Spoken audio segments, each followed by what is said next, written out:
Have you ever looked around your home and thought, this place will look so much better with some brand new light fixtures? But doesn't that involve electricity, and electricity is scary and dangerous? And yes, it can be. So you think, let me call an electrician. And they're more than happy to come out and help you install even a light bulb if you so please. For hundreds, if not thousands of dollars potentially. Ooh, but you don't have to be subservient to their schedule or their demands on your money. In fact, you could do it yourself. Changing out a light fixture is just as easy as changing out a light bulb. And in today's video, I'm going to show you step by step how to do it, how to safely identify the circuit, and how to safely terminate the circuit, and how to remove and replace any light fixture you desire to make your room refreshed and exactly the way you like it. So step one, let's choose the lights we're going to replace and identify the circuit and go ahead and discontinue it so we can work safely. This is your basic at-home DIYer beginner toolkit that you're going to need for any sort of electrical work. What we have here is a circuit tester with finder mode, a circuit tester with transmitter mode, an adapter to plug into a light bulb socket, electrical tape, wire nuts, a basic wire stripper, lineman pliers with a wire clip inside of them, and a multi-bit screwdriver. That's your basic setup and everything that you need to actually be able to change any sort of light fixture or outlet. And we can go ahead and get started now with our work. We're here outside and I want to take this off and I want to put that singular light bulb socket inside there and take that chandelier down to save it for later. We're going to need to identify where is the circuit breaker that powers this circuit and the living room circuit. Here's what we need. We need a circuit tester, first of all, that has the ability to be a receiver. This is paired with this. This tool here not only tells you when a circuit is good in an outlet, gives you ground, gives you everything you need to know, but it also works as a transmitter that works with this receiver to send a signal that allows this to track down which circuit breaker is powering the circuit that's plugged into. Because that is a light bulb socket there, we're going to need an adapter here. This screws into any standard light bulb socket, and it has an adapter here that gives you a 3-prong outlet, which is important because that's how this tool will plug in and connect to the circuit. So let's go ahead, we'll go up on the ladder, we'll install that, and we'll go to the garage and track down where the circuit breaker is. Take your adapter here and screw it in just like you would a light bulb. It's not going to shock you or anything, you'll be perfectly safe because you're not touching anything exposed. Make sure it's firm, but don't over tighten. Now you're going to take this and plug it in to your circuit here. Give it a little support here and plug it in. And now you see we have an active circuit because the light is green. So now we got this in place. Let's head to the breaker box and see where that circuit is. Alrighty, so now we're here at our breaker box. We're going to go ahead and turn on our finder here. And the important setting is here on green. This red setting here tells you only if a circuit is hot. That's it. It just tells you if you have power. See? If you go on green, this will actually track down which circuit is connected to that transmitter. You just want to go slowly. Right there. Living room lights. And sometimes you may have a false positive beep, so you want to recheck. Always on an old home, don't rely solely on what's written on these tags here. Electrician did the best job they could, but a lot of times there will be crossover on these circuits. So make sure you test and verify. Right there. Not there, but there. Not there, but there. So we know for sure. Let's go ahead and click that off. And we see the crossover. It covers the garage, the living room, and outside in the front. So let's go back outside and we'll see that our little plug-in tester there is going to show us that that light is off. And as we can see here, the green light is no longer there. So this circuit is now down. We'll turn our tester back on here, go on the hot mode, and just verify that it is not in fact hot. And we are okay. That is not hot. We're good. Now what we can do is we can go ahead and remove our tester here. And we can go ahead and safely open this up. We're going to keep the screws because we'll need those later.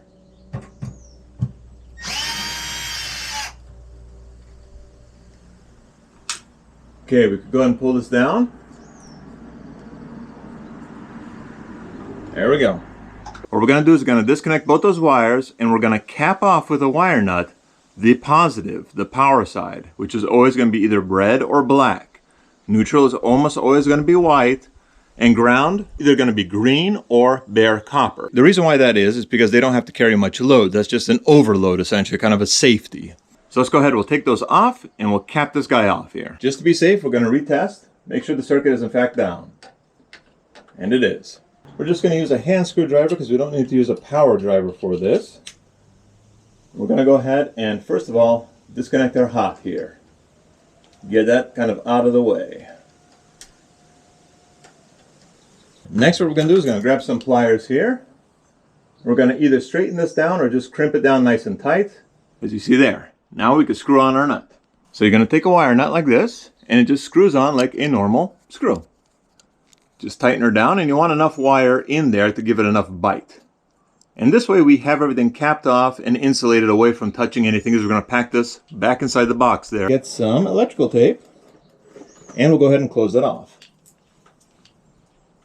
Start with some electrical tape, go round, round, around, and round and round and round.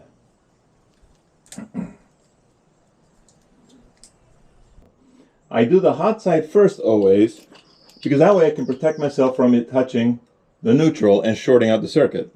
Even though the circuit is off, you just want to practice safety. Now I can go ahead and handle the neutral side.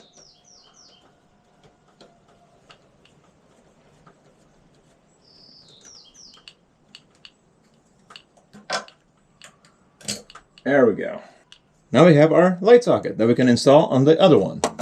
There in the living room. And get that chandelier out of my head space because I keep banging my damn head on it.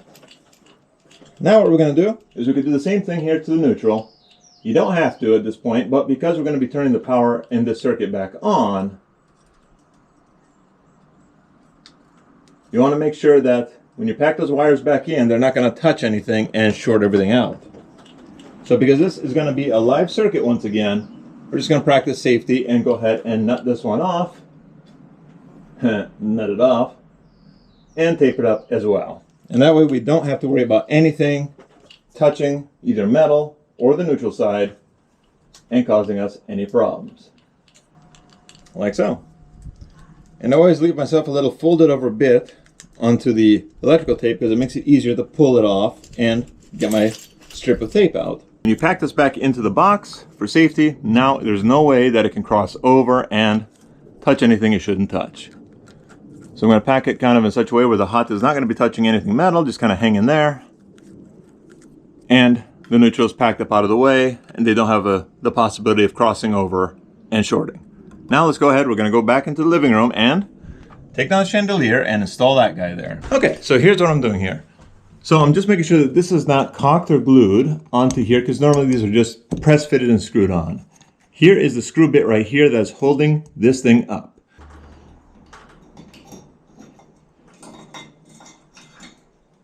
Okay. There we go. So let's go ahead, we're going to take this off, hot wire out of the way. Even if it's dead, you just want to make sure you don't touch it, don't touch anything else unnecessarily. Take her down, take her down. Over here. There you go. This way I don't have to wrestle the whole weight of the chandelier. And it's just, you know, a screwed in threaded rod here, and there's a nut back there that holds it in place. So you just want to hold that nut in place and just unscrew this. Okay. There you go. Okay, and that's it. So it just screws back on. And just save it with your chandelier to reuse it and hang it back up. Now you get your wire strippers and you're going to strip off about, I don't know, maybe a couple inches, maybe an inch or two of bare copper wire to work with. Because you want enough copper wire at hand here to be able to wrap it around the terminals of the other light socket. And all you do is you find the right gauge of wire, or the right gauge on your wire cutters here.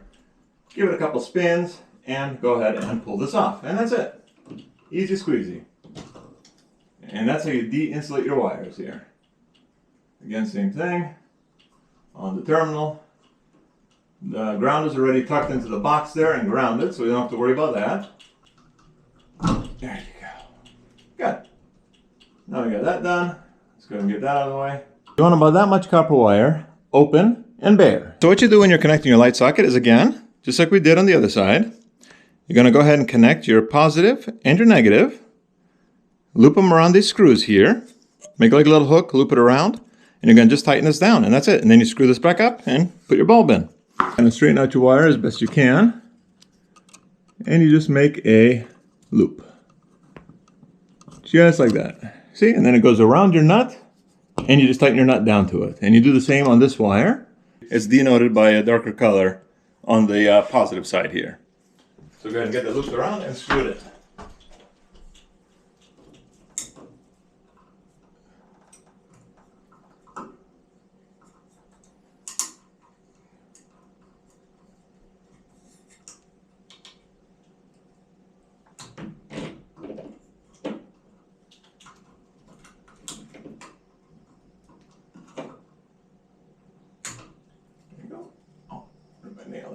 You just hook it around the length of the screw, the thread of the screw. Give this a little tighten down on your loop, just to give it a little more conductivity. And just tighten this down, and that's it. And you repeat on the other side. Make sure you hold your wire nice and firm. So when you tighten this down, it actually grabs the wire and holds it in place there. And again, the same on this side.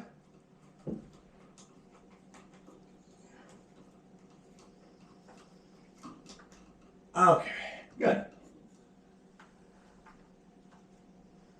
Okay, so now the next thing we're going to have to do is, you see that this style of light had this crossbar here in order to screw it in. We don't want that in the way because it could potentially touch our terminals here and short things out. So you just unscrew it there on the ends and just pull this directly out under your ground wire and pack your ground wire back up in there. Make sure you tape it off so it doesn't touch anything, or if you can, screw it onto the box itself. That box, however, is plastic, so it's not going to do us any good to do that. So we're just going to get it out of the way altogether. And matter of fact, it wasn't even connected to begin with. That's okay. Lights don't really need a ground circuit unless it's a big, heavy draw, and most lights, especially with LEDs, will not be. So now we just pack our wires in safely, make sure we get that tail of the ground out of the way there so it doesn't touch anything. And you just kind of gently fold your wires in and pack her in. Now with this style, because it's bigger than the box is, we're just going to hard screw it directly into the drywall itself, because it doesn't have to do anything but just be temporary there. It's holding only a light bulb, and we just need it for temporary light. The whole ceiling will come down eventually anyway, so we don't really need it in place. We just want light in the room while we work. So what I'm going to do is I'm going to dig out a couple of screws here. Just going to screw her in. Look at, find my screws. And there you go. Now we have light in the room, and I don't whack my head into that damn thing anymore. So that's how you do basic DIY kind of circuitry and electrical work when you need to do some renovations or change a light fixture. This is just a very basic rundown, but it's going to be the same with any light fixtures, the same principles, same mechanics, same everything. So once you learn how to do it safe, you can do any light fixture the same way. The only thing that's going to be different is how it mounts to your box up there. But those will usually come if you buy one brand new with everything you need and instructions on how to do it. The wiring is the most difficult and scary part for most DIYers. But as you see, that is pretty straightforward and easy to do. Just do it safely. So I hope you like these tips. Follow me for more DIY. DIY doesn't have to be scary. It is a wonderful thing, a wonderful way to build things with your hands. Follow me and I'll show you step by step as I do it in real time and teach you everything I know and learn along the way.